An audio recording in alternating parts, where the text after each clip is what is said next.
Friends and listeners, thanks for tuning in to this new episode.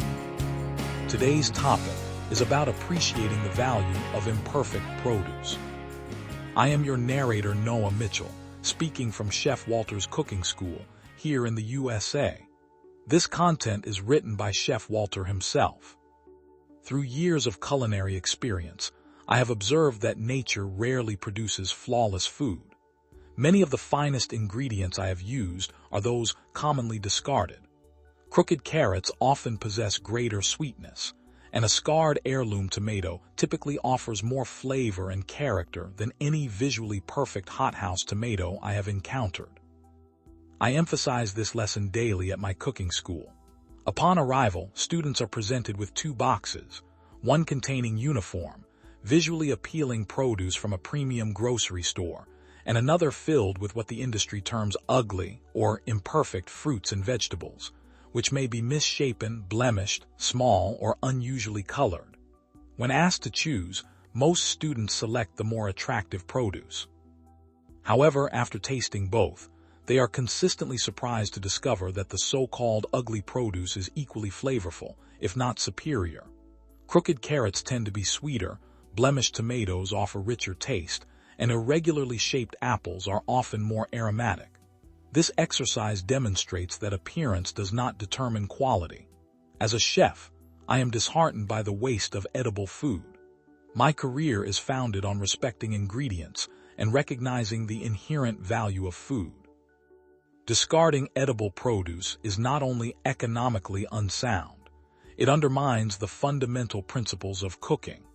When I witness a perfectly edible eggplant discarded solely due to its shape, I see the potential for nourishing meals and culinary creativity. At my school, I am committed to teaching students how to utilize ingredients that are often disregarded. Our curriculum includes a dedicated section titled The Blemished Kitchen. Each week, I purchase imperfect produce from local farmers who might otherwise dispose of it. This practice provides farmers with additional income and allows my students to access ingredients at reduced costs. I transfer these savings to students, as I believe that culinary education should remain accessible. The techniques I teach are straightforward yet impactful. For example, a bruised apple can be transformed into a smooth compote for pastries, while wilting greens become a vibrant pesto. Potatoes rejected by retailers due to their shape roast to a crisp, golden finish, consistently surprising students with their quality. I provide practical guidance, such as removing damaged areas with a sharp knife, peeling or slicing to access the usable portions, and employing creative presentation methods like chopping for stews or incorporating into soups to mask irregular shapes. My goal is for students to appreciate the value of every ingredient and recognize that they can reduce grocery expenses by up to 30%. It is unnecessary to rely on national delivery services to obtain imperfect produce. I encourage students to explore local farmers markets, where discounted, high-quality but visually imperfect produce is often available. Some small grocers maintain a second section for slightly blemished items, and many farms offer weekly community boxes containing surplus or cosmetically flawed produce. Students benefit from engaging with growers and discovering local sources for these bargains. Several have returned to class enthusiastic about the quantity and affordability of food acquired, with one student reporting savings of over $50 in a single week by choosing imperfect produce for family meals. However, this lesson extends beyond financial savings. By teaching students about imperfect produce, I also address sustainability. Food waste in landfills generates methane, a greenhouse gas significantly more potent than carbon dioxide. Selecting blemished fruit prevents edible food from entering landfills and supports farmers facing challenges in selling imperfect crops. As noted in Importance of Methane in 2023, the implications reach far beyond the kitchen. Although adopting this practice may seem minor, it has a meaningful impact. Adjusting to the use of imperfect produce can be difficult, as many are accustomed to flawless, polished fruits and vegetables. Some students express concerns about taste or feel hesitant to serve such items. In these cases, I recommend focusing on confident presentation and vibrant plating. Creative cutting techniques, thoughtful color arrangement, and highlighting freshness can shift attention from appearance to quality. Serving a salad with colorful, uneven tomato slices, olive oil, and salt draws attention to flavor and care rather than shape.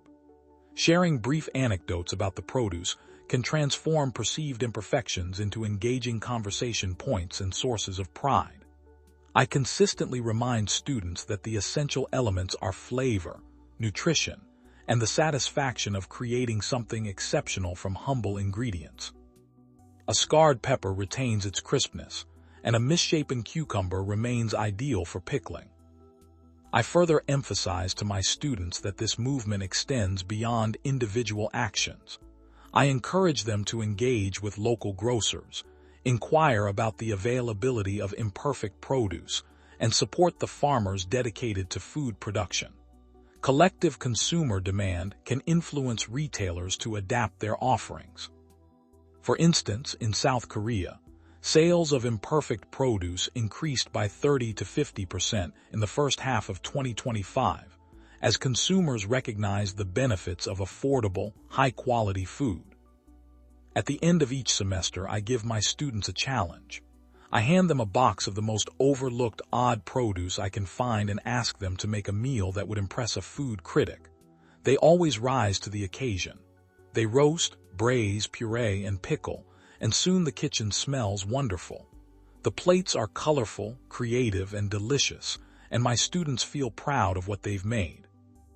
This is the moment I value most, as it signifies when students fully grasp that culinary excellence is not defined by perfection, but by care, creativity, and respect for the environment. For me, the movement to embrace imperfect produce represents a guiding philosophy rather than a passing trend. I strive to instill this perspective in my students, encouraging them to integrate it into their own culinary practices. Recognizing the beauty in blemished ingredients fosters a deeper, more heartfelt approach to cooking.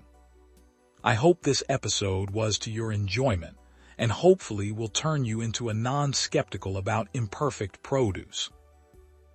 Thanks for listening, and we'll reconnect on the next round with another interesting subject.